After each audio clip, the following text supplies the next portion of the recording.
she could feel that pain. I had those feelings, but I didn't have the courage.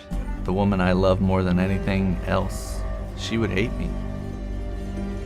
The one person who's supposed to be for her just destroyed her.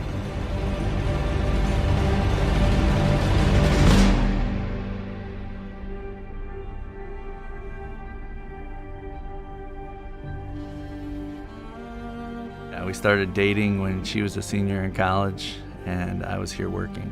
Just kind of hit it off from the beginning. Like 2 weeks in, we were pretty serious. I knew that she was the one. I had a big thing planned out, took her out to Notre Dame and proposed to her out there.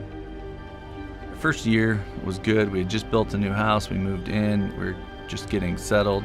Jen always wanted a big family. We had Madison. And that was kind of the miracle. Her birth didn't go as expected, ended up having emergency C-section. Sure enough, 2 years later, we took Madison's pacifier away, and she looked at me, she says, "I want another baby." And I was like, phew. A couple months later, Luke was in the oven.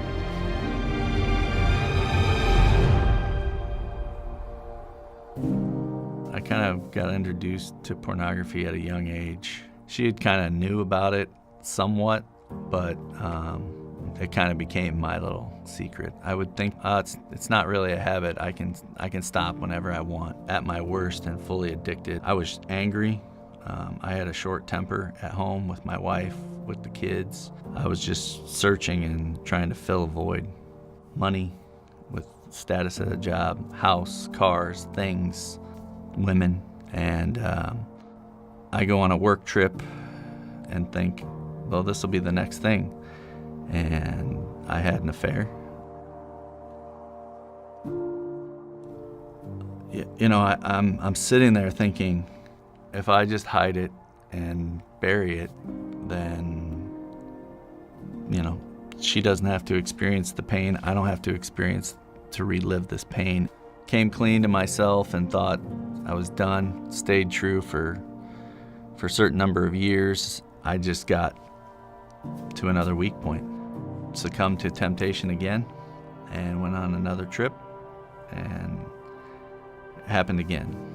Who does this kind of stuff? I just so ashamed, and so the guilt just eating me up inside.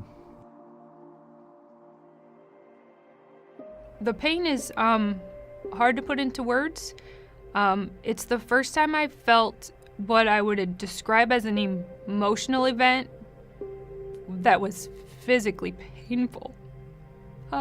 I cried for months, and it still hurts. It's a very real pain. It felt kind of like he ripped my heart out and stomped on it.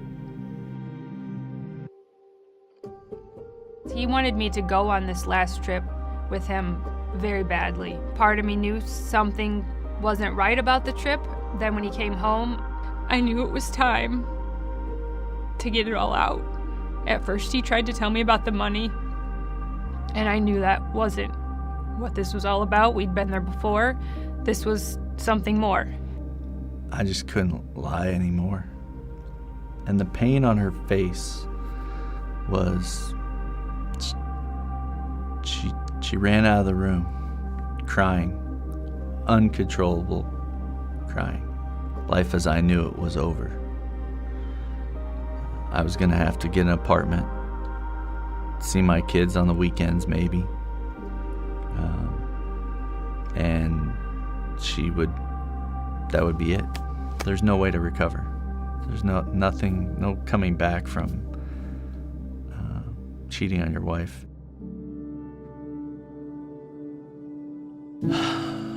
So the next day we meet with our small group leader.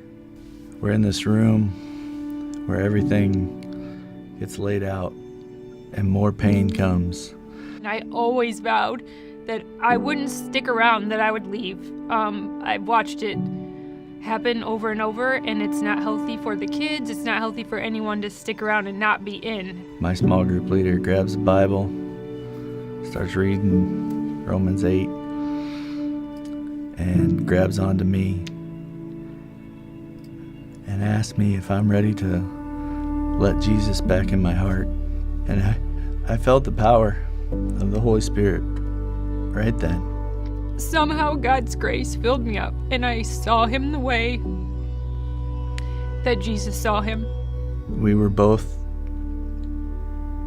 in tears, and I could feel the grace that she extended me.